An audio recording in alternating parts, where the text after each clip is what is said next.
Hey, what's up? What's up? I am coming on to this episode off of just having worked out, listening to a couple things. It's been a tricky few weeks, to say the very least. Very reminiscent of 2016 in terms of the number of Black bodies being murdered on screen for the public to see. And this time around, having to be and choosing to be very strategic in how I open myself up to these things. I think the repetition of certain narratives can be very dangerous, especially as a victim. Constantly seeing yourself, people that look like you, victimized over and over again, and especially when things are not done about it. It creates this narrative that rings true to both the aggressor and the person being attacked. That being that for the aggressor, I can do what I want, nothing will happen. And for the person being attacked, that this person can do something to me and nothing will come of it, except that potentially I, or someone I love, may never get to see their families again.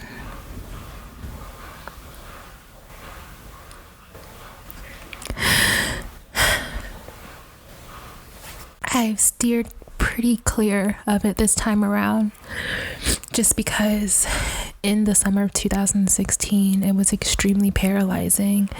It was hard. I remember I stopped going to church. I stopped a lot of things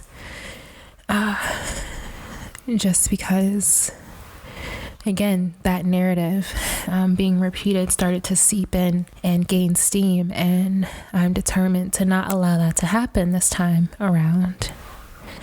As a Black person, giving myself the grace to not say or do anything about it, because at this point it's no longer my fight, right? It's no longer Black people's fight. Yeah, I'm just gonna say something that I had one of my friends send to me, and because I think it's really important for other Black people to hear this, especially if you're in this state of, it goes into different, it flows differently. It's anger, frustration, it's sadness, just so many different things. Let's see. She said, "Whatever care for yourself is, do that. Any progress you make in your life and feeling grounded, secure, safe, at peace is a win for the Black community." As a Black person, to other Black people, I just want to give you the extra bit of, what's the proper word? I want to give you the permission to take care of yourself, to care for yourself, and to see that alone as progress. God, I thank you for this day. I thank you for this time of peace within my home. I pray for continued peace. I pray that your plans, as I've experienced so much, I pray for the hearts, the beating hearts of those that feel unsafe, threatened, hurt, attacked in all of this, that feel like there is no help, care, or love in sight, that truly feel fear, that you instead instill them with power, with love, perseverance, with strength, and a constant reminder of who they truly are, the power they truly have, and that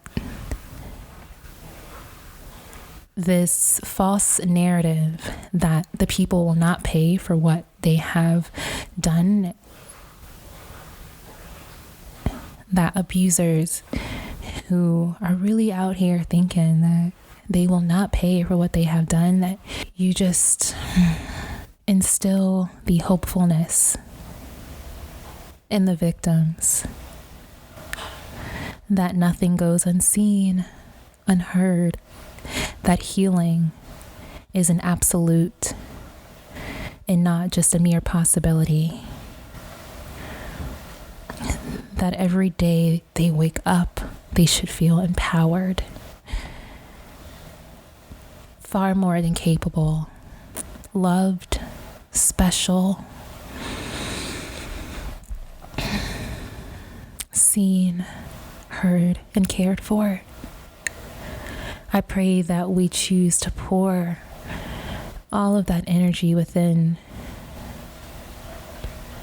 into the ones that need it, that those that are quick to speak just be quiet and listen. And that the sounds of those that are wishing for a lack of progress or that are spewing hurtful and hateful things, that the ears that fall victim to that hear pure silence. Thank you for this day, and I thank you for the opportunity to have this moment together. I pray all of this in your name. Thank you, Jesus. Thank you, Holy Spirit. Amen. So I recorded that opening a few weeks ago. It's still relevant, and I pray that whoever hears it, feels it, and that it fills their heart and their soul in the way that is needed today or any day in the future. Let's go ahead and get started. Let's get into this intro and into part 2 of this interview with Miss Kiya Lee. Hey guys, this is Maquita Danielle of Polished Pistol, and you have reached my podcast, Life Things. Here we talk about the things that happen in life, whether it be ups or downs, or moments in our lives that feel like they're going sideways. Most importantly, here we are safe, here we are free, and authenticity is the name of the game. Dude, I have a podcast. This is gonna be fun. What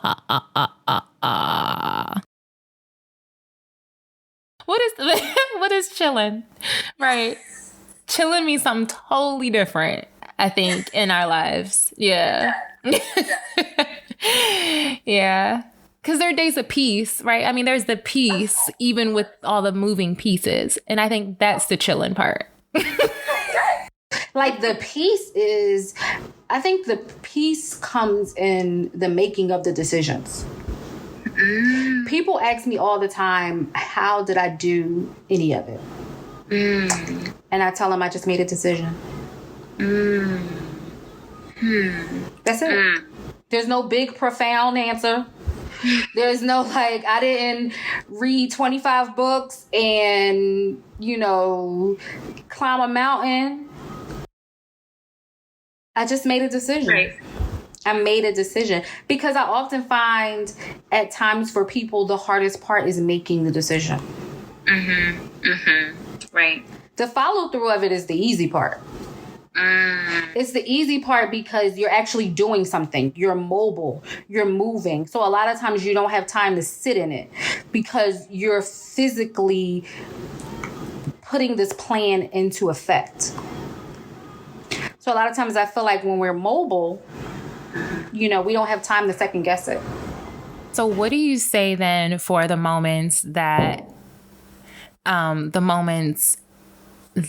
you're wanting to make a decision, and so you're trying to consider the possible results of that decision, and I guess I'm trying to say, like, how do you make a decision while having those possibilities in your mind of what can and can't happen?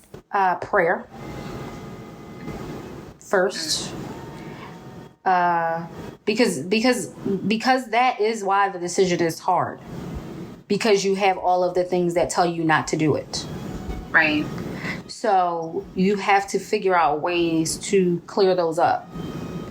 And so for me, prayer, I have prayed like I have never prayed before.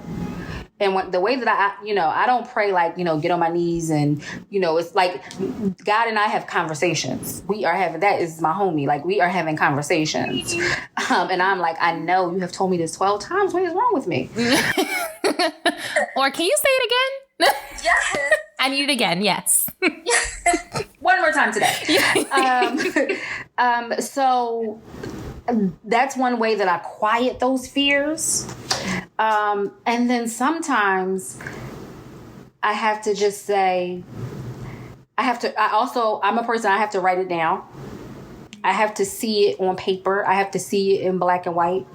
I have to manifest those things in a physical form. So I have to put those thoughts on paper. So you're putting what thoughts on paper? You're putting down what it is, the decision part of it, or the other thoughts? All of the things as to why I shouldn't do this. So first it is what I want to do.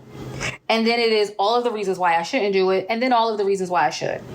Interesting. And sometimes the reason why I shouldn't do them are more than the reasons why I should. But the reasons why I should are much more profound. And is God still in that piece of it, or is that? Of course, He is in every piece of it, because Him and I have had these conversations. So now I'm like, okay, I need to get these things out. So God is in every part of it, and my prayer is always, always, always for discernment. Because some things, like on a list, right, could look one way, but then discernment shows you the other side of it. It shows me the other side of it, and it shows me like maybe that's not really that big of an issue than you think it is. Got it. That issue may not be as big as you're making it. Interesting. That thing that you're worried about, you have created something that may not even be an obstacle. Because we play out every scenario that may never happen. Right. Those things may never happen. And so, like, I had to write down one day what is one of the best quotes I ever heard, and I don't know where it came from, and I don't know, but it said something to the effect of, you shouldn't try it because you may fall, but you just might fly. And it showed me that, you can have all of these reasons why you can't do this, but what if you excel at it? And I have been living my life like that for the last 3 years. And I can say I have soared. And even in a time right now where I'm not okay emotionally, I'm hurt and I'm kind of broken and I'm upset. I still have so much to look forward to. Right. So in making that decision, it's like, okay, I made this choice and I'm not necessarily where I thought I was going to be, but I'm not where I was. Paying attention to that. Yes. And present moment. Yeah. How it's different from where you were. Yep. And understand that when you make the decision, you're not going to have it all figured out at the moment that you make that decision. Right. Making a decision is just saying, this is what I'm going to do. You may not know how you're going to get there. You may not know when you're going to get there. But you have decided that this is what I want. Or this is where I want to go. Or this is what I want to do. Or this is who I want to be. Yeah. And be gentle with yourself. Why do you say that? Because many times we are our biggest critics. And I know me, when I set a goal for myself, and if I don't achieve that goal in the time that I think I should have achieved it, or if I feel like everybody else is achieving that goal and I can't figure out why I can't do it, right, I know that I am the worst person on earth. And everybody else has this secret that I must not have. Right. That's how I feel. And it's like, why does everybody else have the secret and I don't? And so I had to learn to be kind and be gentle with myself. And it's okay if you have not conquered the world in 24 hours. Right. Nobody is. It took the Lord 7 days. Right. And he still needed rest. Right. Right. So if he needed rest and time, why don't you think you do? Right. Right. And so I've learned to be gentle with me.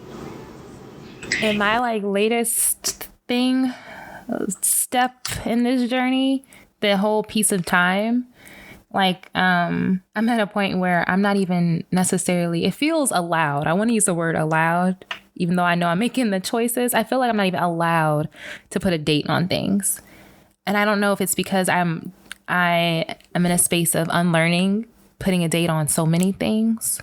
But it's so whenever anybody asks me things, I'm like, well, my goal is this, but when it'll happen, I mean, you tell me. And I think we use this unrealistic measuring stick that the world has created. Girl. Because everybody else has their whole life together. And they don't. Right. And the whole, you're right. Because if we really look at the big picture of what this life thing is about, time in terms of not taking for granted the moment that you have in front of you, I think time is relevant in terms of in that moment. But in terms of being a restrictive type of, I don't know, thing that drives you to do what you do, I think that's totally made up. Yes. Yeah. It's self-inflicted. Yeah, for sure. It's self-inflicted. We put that on ourselves. Yes. And then sometimes on one another. Oh, yes. Even simple things, right? You're too young to have a kid, or why haven't you had a kid yet? Or you're too young to get married, and why haven't you gotten married yet? School, I mean, all sorts of things, all those things, when really that's not even what this entire journey is about at all. No, not at all. One thing I have learned, the biggest lesson I learned from getting divorced was that you have to make the life that works for you. Not this false creation that everybody else has imposed upon you. You don't have kids now, fine. You want to have kids when you 100, that's fine too. 100% yes. You don't have a man now, fine. You got a man today and you got a new man tomorrow, that's fine too. Right. It's just you have to create the life that works for you and not everybody else, or not what looks good on the outside. Yes, because that thing will have you caught up. It will have you 70 and miserable. It will have you in your deathbed wondering, how did you get there? Yes. Because there are those moments when life gets real and then the image does not matter. No. Yeah. It is not realistic. No. Realistic. Not even attainable, you're saying? No. Because it's not yours. It is somebody else. It is something that someone else has inflicted upon you. Ooh. And as a person who has newly transitioned into living their life for themselves and stopped living their life for what everybody else told them it should look like. Right. You were told you were supposed to go to college. You were told you're supposed to, have a husband, have a baby, buy a house, have this career. You're told those things. As somebody who has newly said, hey, guess what? All that stuff that y'all thought I was supposed to have, that's not, I'm miserable. I'm over here dying on the inside. And y'all just living y'all life and y'all just enjoying the barbecues and the holidays. Right. It works great for their plan. Yeah. And I'm dying. Save me, huh? We can't hear you. Yes. Oh, can you make me a plate? For real. So I have learned that right there, that's old. That's over. Can we talk a little bit about valuing yourself? Because I feel like that is tied into, there's a lot of different things that are tied into that, but like it's tied into everything. Well, first I think that for me, I had to learn my worth, and I'm still learning it. I am learning it every single day, because of just things that I had gone through on my past and trying to heal those wounds that made me feel like I wasn't worth loving, I wasn't worth wanting, I wasn't worth fighting for. I think for me, like, that's a big thing for me. Like, when I have somebody in my life who I feel like they fight for me, that is volumes to me. Yeah. And I think that's why, like, my friends mean so much to me, because I have friends in my life who I know will fight for me. Yeah. My sister is the same way. My sister is fiercely protective over me and people hurting me and doing things to me. So, and in my relationship, I haven't found that yet. Haven't found a man yet that I feel like is going to fight for me. And not even just my relationships, like my own father. But that's a whole nother story. Familiar. Why is, gosh, so similar. Oof. Mm-hmm. So I had to learn my worth just in healing from those things. And not just learn my worth in people, but in my career. Like, I just, accepted this new career opportunity that is amazing. It is amazing. And if I pat myself, So happy about that. Me too. I start next Monday. Yes. And it is something that I did not think was going to happen right now. And I fought this opportunity that was created for me, that God said, you've been asking for this, here you go. But because I, once again, was being loyal to a job that I felt like gave me the opportunity to get to where I am, I felt like someone who I thought valued what I brought to the company, someone who I thought appreciated the fact that I went above and beyond. I did not understand and couldn't accept the fact that this other company values me and they're willing to pay me my worth and set me on a career path because they see that there's even more for my future. And so I had to say, no, it's okay for you to say I'm worth this, because I even thought about taking less than just to be loyal to people who I thought appreciated me, and then found out that they didn't. And so, understanding your worth is so important. And I think a lot of times as women, we're so used to always saying, no, I'm okay. Or this is enough for me. Yeah. And we feel like almost taught it. Yes. And we feel like if we demand anything or we require more, that we are in some way offending other people. And Kiya, I've been, and I know you have too, in rooms where people have told me that. Like, I will advocate for myself, and then you have somebody that has the nerve to tell you that, actually, why do you think so much of yourself? You're not that great. Yes, that just happened to me recently, and whether or not I was going to take this job, and my current job was like, you think they're going to pay you that much? Yeah, because it's in black and white. And or why would they pay you that much? Because I deserve it. Right. That part. And knowing, that's the key. And not relying on what somebody else is telling you. This is how much you're worth. Going into the room, knowing it. So despite what they say because of their own views and issues with things. Correct. Okay, I'm sorry that you can't see the picture, but I'm going to go somewhere where they can. It's not, right. It's not your view of what my worth isn't actually a reflection on my worth itself.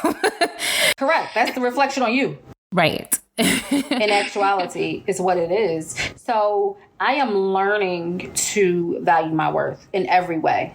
I am learning to understand that it is okay for me to have standards. And it is okay for me to fight for myself. And it doesn't mean that I'm angry. And it doesn't mean that, I'm combative or argumentative. everything is made up. I mean, and it's only, you know, I just feel like it's sometimes only reserved for certain people. And yes. think women and Black women. Yes, because we have to fight the stigma of not being the angry Black girl. Yes. Correct. I feel like with probably women as a whole, that term, like the B term, right? That's thrown out a lot.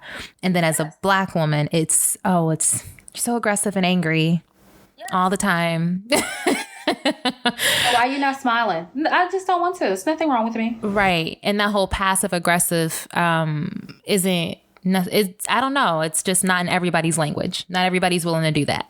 To smile and say it in a way that makes you feel comfortable. Correct. In a tone that makes you feel comfortable. Because it's okay. And I feel like it's almost our responsibility to understand that and once again, it goes back to being the narrator of your own story or showing up in your life.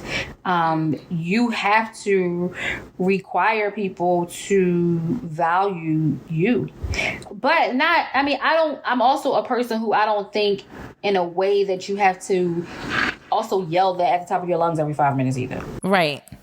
Like, I don't think you need to say to people, look at me, who I am. You know, I don't think you need to do that either. I think that there's a fine line of saying, I value who I am as a person. But in doing that and just showing up and who you are as a person, right. You know, if that makes sense. Like, just the way that you show up for the world, then I feel when you have to have those conversations, it's because, oh, wait a minute, you forgot. So now I need to let you know.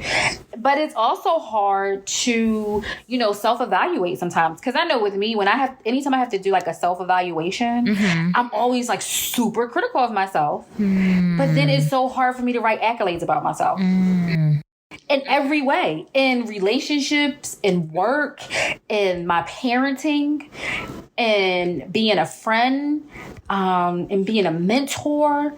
It's so easy for me. I can pick apart every little thing in my body. I can pick apart every little thing. But when somebody's like, well, tell me all the good things about you, I'm like, well, you know, I'm okay, I'm nice. Even in doing this, you know, when you asked me to do this, I was like, well, I don't think anybody's, you know, I don't think it's nothing special about me. I'm just, you know, living life and moving through this world like everybody else. That's like capital S.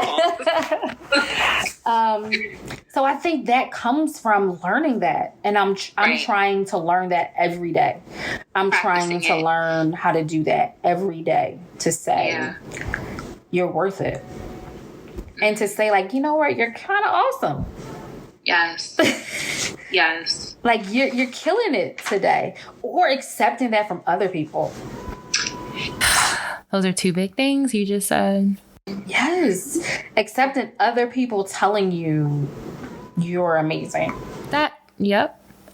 I think both of those were my issue for a long time. The first one of like, I think I would not speak up into like, and being in situations that I think made me uncomfortable, like with saying certain positive things about myself because I was being told negative things about myself, or that I was being boastful when I remember being told, like, as a teenager, like, you smile a lot. Only conceited people do that, you know? And so even though it came from an older woman. And so, you know, even though I was just like, that's nuts, I haven't forgotten it. And I was a teenager, you know? And so, and then of those little moments of being told things that you're like, I want to just remain humble. And then you mistake like just being assertive for like, right. That's just being assertive and being boastful. For being boastful. Exactly. And not being assertive isn't being humble. It's something else, but practicing that, like just, again, like you said, not yelling on the top of the mountaintop or whatever. But when it's brought up, you're sure about yourself and what you bring and what you don't bring, you know? and being okay with saying, you're right, this is who I am. And this is what I've brought to the table in every aspect. I think we have to do that in our lives, with our friendships, in our romantic relationships, in our jobs, as a parent. You know, sometimes I even have to remind my child, like, I'm doing all of this for you, and I'm only asking you for this much. Right. So I need you to remember Right. that your life is very comfortable because of me. Right. Facts. Yeah. And not even like, I'm not even saying financially, just physically, emotionally, everything. Yes. You know, you have to remind people at times, you have to remind the people that you love, I have loved you through this, and this. I have been there for you through this, and this. And I deserve to be treated as such. Right. You know? And I think it's for me, like, that's one of the hardest pills for me to swallow, is when I feel like I have been my best self for anybody, for my job that I'm leaving, the fact that I know I was my best self and I gave them 150%, and to know that I'm walking away and they still didn't appreciate me was a hard pill to swallow. To leave a relationship that I knew I gave 100% of myself to, and to walk away with nothing, is a hard pill to swallow. So, you know, when you start to understand your worth and then you feel like you've given it and it's still not enough, or it's not appreciated, Right. whew, that's a rough place to be. It is. But then there's that story, right, of David, right, in the Bible, where he was the youngest son. He was the last one chosen. He was the most undervalued. Yes, he was. They sent him out there with the sheep. Right. And so, Watch these sheep. right. But he was putting in his 150%. That's right. To a situation that didn't see his value. No. And it was something that helped him. And it could have helped the other people, but they were too busy not paying attention. Correct. Correct. And then he slayed Goliath. Right. He went on anyway because he was practicing that 150%. So now I got this. I'm used to it. That's right. Yeah. Okay, Goliath. What y'all mean? Like, because he's been doing it. He's been practicing that. Yeah. So it doesn't at least go to waste. It doesn't. It hurts. It hurts. And at the moment when you're in it, you feel like it's going to waste. And then maybe you'll figure it out one day that it didn't, you know? Right. You'll get there. You'll get to a place where, yeah, one day. When you get when you're in love with the love of your life and y'all have a couple of kids together, and, you know, then you'll be like, all of that was to prepare me for the love that I was supposed to have. Or all of that, like, even I say that because, like, all that I went through in this position that I'm leaving is preparing me for this amazing opportunities that I'm going through. So that's why I can say, like, I am learning that I'm learning the lesson in this, because, like, that prepared me to walk into this. And now I'm going into this with a whole new mindset of, I got this. I'm not scared. I'm not apprehensive. And I know I belong in this room. A couple of years ago, I would have felt like, oh my God, can I do this? Am I going to, you know, meet their expectations? Like, they've given me all this money now, so now I got to, you know, meet these specific goals and meet these expectations. Or that they are putting their faith and their trust in me, so I would have put all of these fears and anxieties on me. And I'm not. I'm walking in there saying, no, I deserve this. And I've worked for it. Because I think a lot of times, like you said, like with David, like, I paid my dues. Right. It's the perfect time. Yeah. This is where I'm supposed to be. I'm not afraid. I'm not apprehensive. This is where I'm supposed to be. I know that this is where I'm supposed to be. So it's interesting because I called and we've talked about it and it's accurate, and I knew this was going to happen, but I think I put it in the email too, like, as like the single momming it episode.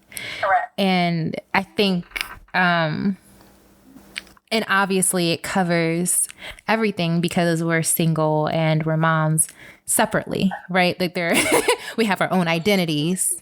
Correct. Those are two entities. Exactly. Yeah. And so I'm grateful for the different conversations and topics that were had and that were brought up and that you shared and was very open and vulnerable with, because it's a very, when you're putting your all into your life in general, so then all of those different pieces that are part of it, it unfolds, I see, like this. It's like when it's a single mom episode, it's all of these different things that are affected by the decision to give 100%. So as like a single mom, I think that it causes for like certain perspectives and maybe even certain nerve to do things.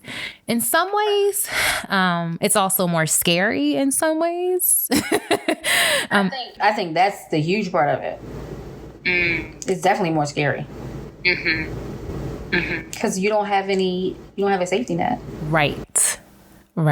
You're it. Yeah. And in making like those decisions, even still, like those faith walks, even still knowing that there's not this safety net. Correct. It's a spiritual, yes, it's a safety net, but like a physical one that you can see and touch every day and know. Correct. Like if I don't work this out, you got this, right? Right. And I can speak from that place because I had that, so I know the dichotomy of that. So yes, it is an intentional decision when you know that you are responsible for this human. And I mean, and when I say single mom, I'm saying it as if I'm a mom and I'm not in a relationship, because I also am very, it is very important to me to also understand that the importance of your child having another parent. Right. And that was one of the biggest reasons why I felt like I needed to create a different life, because I think sometimes in my life that got lost, that having a second parent is very important for a child. It's so important. It's so important. You need both. Yes, for a daughter to have a father is needed. Right now, to have a healthy relationship with her father. Correct. And that can maybe not mean a biological father, absolutely, but that parent or, another parent in their life that is that is the other side of the coin. Right. I recognize how important that is.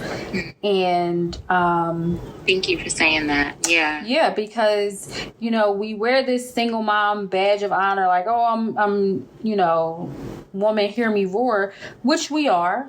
I'm not negating that, but trust me, there are times when I say I don't want to have to be. Facts. I don't want the stupid cape. You can take it. You can have it. Right. I do not want to have to be the strong one all the time. Yes. Yeah. Like, I don't have a choice. What you mean? Like, I'm not... That's the part they don't get. It's that part. They don't understand that it's out of necessity. Right. I haven't had that choice. Right. Nobody gave me the option not to be strong. Right. And I think it's similar to, and I don't want to stay on that point because I think it's also to go back to the point of the 2-parent thing, but we were both in situations that we chose to no longer be a part of. Right. And so I think that that's just big to that last point that you said, not having an option, even while in a relationship, to be strong. So it doesn't necessarily, like, being with someone doesn't mean like, well, you did have an option. You was in a relationship. No. You missed it. It went right over your head. Right. It went right over your head. Because when you make that, people don't understand that when you make the decision to walk away, knowing that your child had a second parent, that you had that parachute, that means that you felt like you had no other option. Right. And for the health, as a good parent, And for the health and well-being of yourself and your child, this was the best decision to make. And that it was not something that you enter into by a fly-by-night idea. That this was much turmoil, because you feel guilt behind it. Yes. Yeah, I did for a minute. I still feel guilt at times. For the things that my daughter has to deal with now based off of my decisions, because people want to use her to hurt me. So, I still feel guilt behind it, because if I would have just, grin and bear it, or just accepted things the way that they were, then, maybe her life would have been different. And so, when you say you're a single mom, and like you said, when you've made the decision to become one because you don't have an alternative. Right. Because the alternative for you at times may not be a physical death, but it's an emotional killing of you. Right. You are dying inside. Right. And your children are watching that. Like, that was my whole thing, is like, I remember for me, I grew up in a single parent household eventually, but before it became that, at the age of 2 is when I started having the memories of the toxic things that were happening between my parents, who were great in, like, on paper, you know what I mean? Correct. But that's when I was like, I don't want my daughter to be in a household where she thinks that this is a healthy way of doing life, because it's the only world that she knows. It's the only relationship. It's her first relationship that she'll know, and the one that she probably has the most interaction with. And that, I think, was the most scary to me, even before myself, I think. It is. Yeah. Because you can take it for you. Right. You can take it for you, but you can't. When you make a decision to raise an emotionally healthy child, Right. you understand that you have to make decisions for their well-being emotionally. And when you come from that, when you come from a place that's not healthy and it's toxic, and you learn behaviors that no child should ever think are normal. Right. Because I realized that I was normalizing dysfunction. Right. And that came from me seeing that as a child. And I thought that certain behaviors were just what people did. I had to then realize, like, oh, this is crazy. And I can't let my child think that this is what love looks like. These are how people who say they love each other interact with one another. That people who love each other do not hurt one another, do not tear one another down. And I think that also is why I love the way that I love, because I'm very intentional with not telling somebody I love them and tearing them down at the same time. That is very hard for me to understand. I don't understand people who do it. I just can't. I don't get it. And so when you make that decision, and that goes back to saying, like, sometimes you just have to make a decision. It's saying, like, this can't be her life. Right.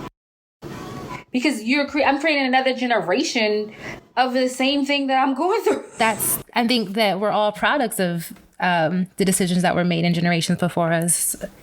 Correct.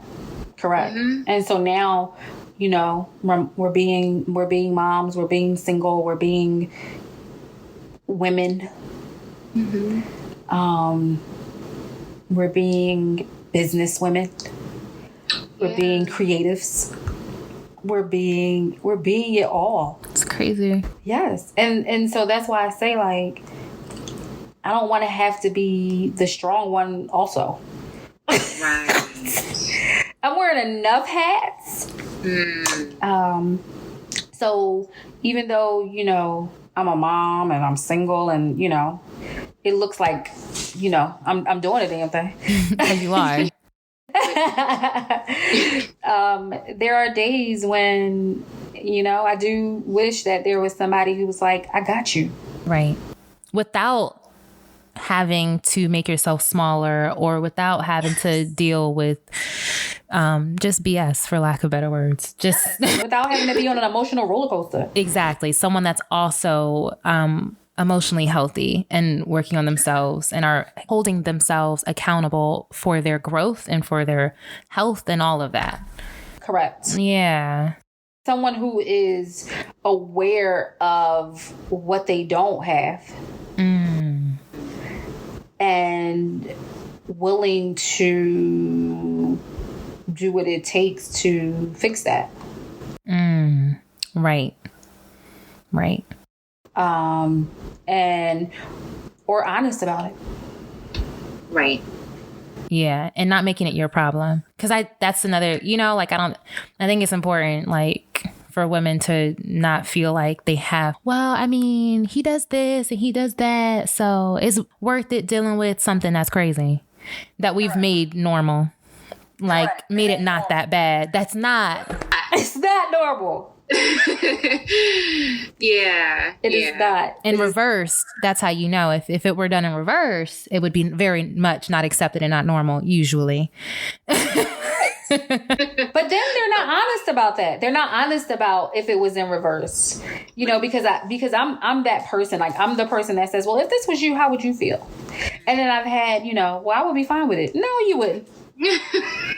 You say that, but you can say that because it's never going to happen.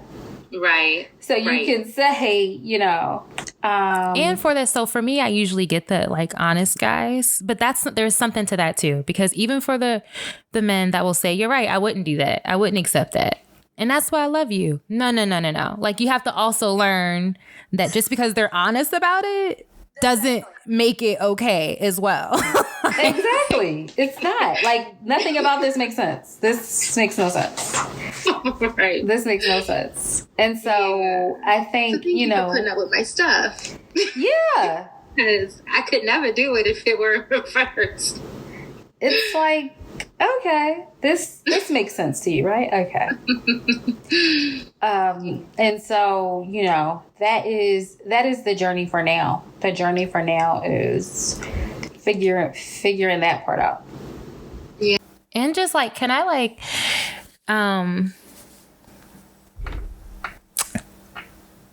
just to parents that have excelled in the co-parenting. I dreamt of that, but in the co-parenting things, I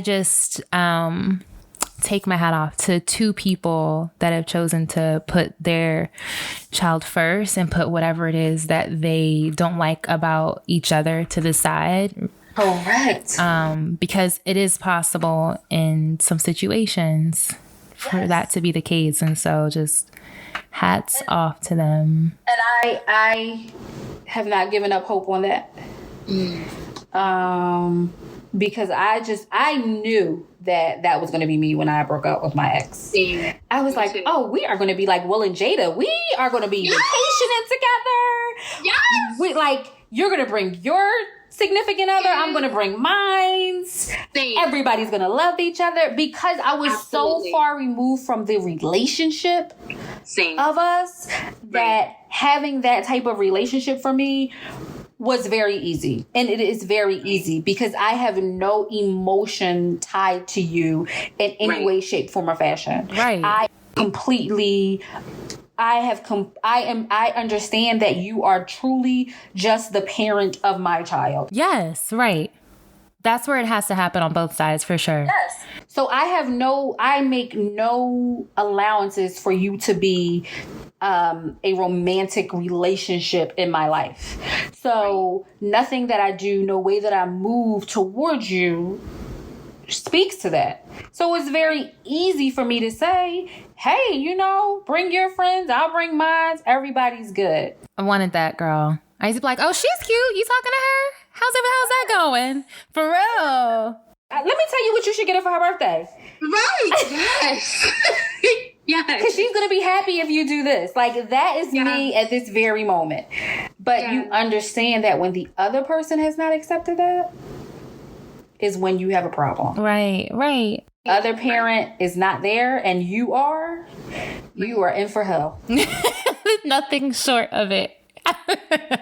That was real. Yeah. Because they can't accept, like, how are you okay with this? Right.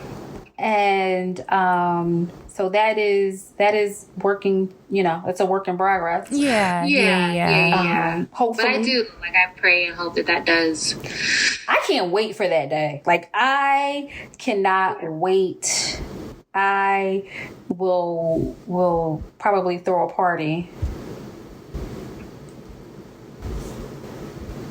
when that day happens. Like, the day that you are like, hey, what's up? Can we just hang out for drinks? Sure. Oh my gosh. Even people just don't realize, like, even in terms of like, and I don't know, maybe this is too crazy, but in terms of like, sometimes, first of all, like, I know what you're dealing with because I dealt with it too. Right. So even like on a woman perspective, I can give you advice on what I did and vice versa in order to make the situation the best possible situation for everybody. Correct. You know what I'm saying? I'm gonna be like, girl, he did what? Oh, I know. He gonna do this. Then you could just do this and he'll be fine. Right. And that's not to say that you can't handle it on your own. It's just because we all bring something. If we really evaluate the situation, we all bring something to this that the other person doesn't have. Yeah. Or I just might have been in it longer. So I've experienced things that you may have not experienced yet. True. So if I can give you the cheat sheet. Right. I'm going to give it to you. If I can give you the cheat sheet on how to make that work so my life can be simple. Absolutely. I got you. Or not even for my life to be simple, but just because at the end of the day, we had a child together. At one point, there was an emotional connection. I want you to be happy. Yes. Because also, in turn, that makes, like, the kids are watching everything. Yes. So when everybody's happy, then it makes them happy. It makes their life easy and normal and peaceful. Yeah. So that is extremely important. Yeah. So shout out to those that are doing that. Yes. I am, if it's okay with you, I'm going to close this out in prayer. Sure. Yes. Okay. God, I thank you so much for bringing us together many years ago and in this moment in this stage of our lives right now. I thank you for the wisdom and the honesty and the openness that has been shared.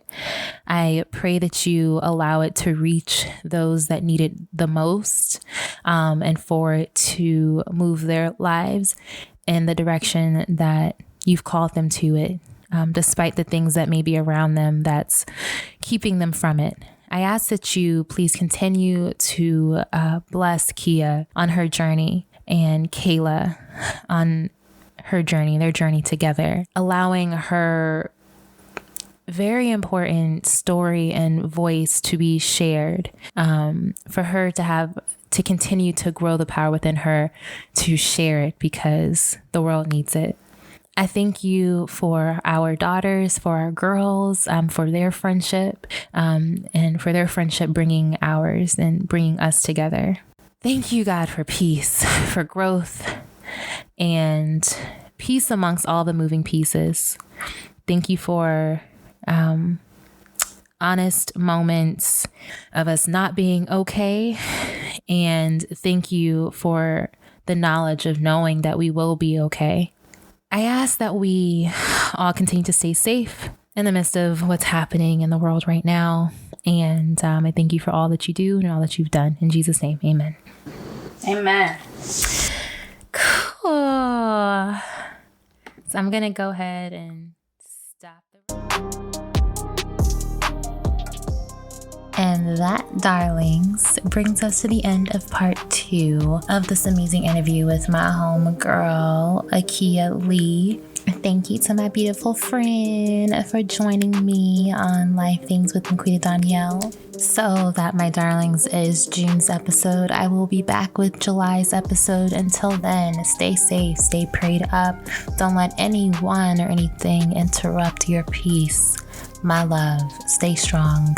My brothers and especially my sisters, stay strong. Boo-doo-boo-doo-boo-boo. I'll see you next time. Because when it's real, And when it's authentic and when you're happy with what you're putting out there and it's rooted in your purpose, it's bound to connect with those that need to connect with it. And I'm grateful for the opportunity to create and connect with you. This is Life Things with Maquita Danielle of Polished Pistol. You can follow me on social media at Maquita Danielle. That's on Instagram, Facebook, etc. You can follow future blog posts and check out the old blog post on polishedpistol.com. And I'll see you on the next episode. Bye.